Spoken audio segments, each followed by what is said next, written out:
Hi everyone, welcome to my channel. In this video we'll be talking about blood indices and use of blood indices. Okay, what are blood indices? Basically use of these three tests: RBC count, hemoglobin and PCV. Okay, with these three tests we can derive the size or volume of RBC and hemoglobin concentration in that, and we can classify anemia. You might have heard about morphological classification of anemia. So in this video we'll see how we can classify those anemia based on some parameters. So those are blood indices. Blood indices starting with MCV. What is that? Mean corpuscular volume. Okay, what is this? It is nothing but volume of single RBC in blood. How we can calculate volume of single RBC? The total volume, which is nothing but PCV, and the total RBC count. If we divide it, then we can get it. So PCV per 100 ml blood by, if we divide this with count, we can get the volume in 1 RBC. Okay, if we put the normal values, for PCV it's 45 and for RBC count it's 5 million. So we put 5 here. So the value came out to be 90 micrometer cube. So normally 78 to 94 micrometer cube. We'll see use of these tests later on, but let's just understand what are blood indices. Okay, the second indice is MCH. MCH is mean corpuscular hemoglobin, the average amount of hemoglobin in 1 RBC. This is expressed in picogram. The formula is hemoglobin in gram per deciliter divided by RBC count, okay, into 10. So hemoglobin 15, the normal value, and RBC 5, it came out to be 30 picogram. The normal value is 27 to 32 picogram. Okay, next is MCHC, which is the mean corpuscular hemoglobin concentration, amount of hemoglobin which is in percentage to the total volume of single RBC. Okay, so what we want is, we want in single RBC the average percentage of hemoglobin concentration, or indirectly we can say this is nothing but the hemoglobin saturation of RBC we want to know. And the formula is hemoglobin in gram per deciliter divided by PCV per 100 ml blood. So if we put the formula 15 by 45, and what we want is percentage, that's why multiply with 100, so 33% it came out to be. The normal range is 32 to 38%. Okay, it can't be more than 38% because RBC can't accommodate that much hemoglobin in it. Okay, the last indice is color indice, which is nothing but ratio of hemoglobin percentage to RBC percentage. Okay, but how you can get percentage? For that you should be having 100% values, right? Hemoglobin 100% value we take as 14.8 gram, and for RBC we take 5 million per microliter. So if I have a hemoglobin value of 14 and RBC, or 14.8 you can consider, and RBC 4.5, so 100%, this is more or less 100% value, right? And 4.9, so 90%, and it came out to be 1.1.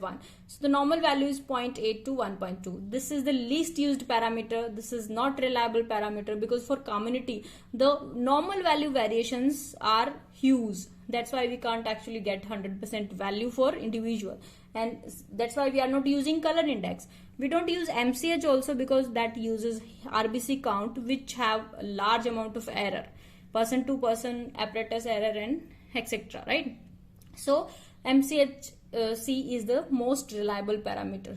Now let's see how these parameters are being used to classify anemia. Now I want to make you understand that how basically we classify anemia. Instead of just directly jumping on the classification, let's have a look on what they mean basically.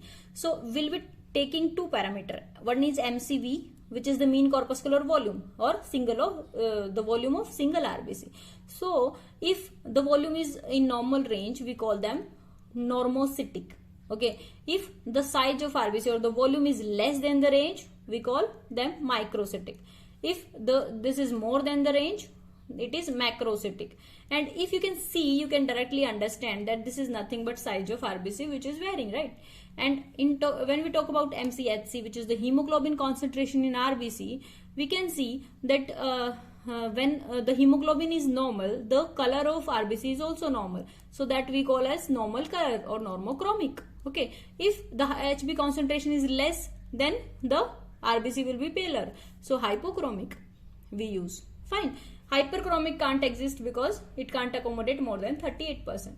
So now I think you should be very clear. If I ask about classification of any cell, these 6 cells I have shown, for example this cell, if I want you to classify, then you will be very sure that this is normocytic and this is hypochromic, right?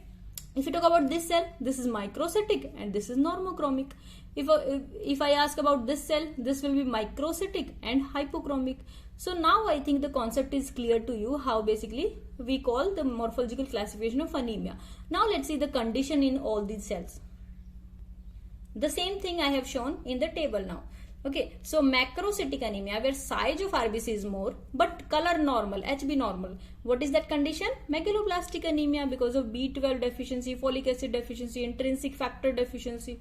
Okay, if we talk about normocytic, normochromic, which is that there will be bleeding, hemorrhage, trauma in hemolytic anemia except thalassemia, aplastic anemia, where there is no change in size of RBC or color of RBC, right? Microcytic normochromic means cell size will be less. So that happens in chronic infections. If you talk about macrocytic anemia but hypochromic anemia, that can be in secondary to liver disease. Normocytic hypochromic, where there is chronic blood loss. Microcytic hypochromic, I think this is very clear to all of you. We know that iron deficiency anemia, the most prevalent anemia is that of microcytic, and hypochromic picture, iron deficiency anemia and also thalassemia. So now I hope this point is clear to you how we classify morphologically all the cells and in various conditions. So you can get a question showing some picture of blood, showing some variations in the blood indices, and you can be asked that which type of anemia it is, and respectively other questions can be asked like morphological classification, you can tell, okay, etc, etc. So we have seen the use of blood indices and how morphologically classification is done. Thank you so much. I hope you are very clear about this topic. Thank you so much for watching. Please subscribe if you like my videos. Thank you so much. Bye bye.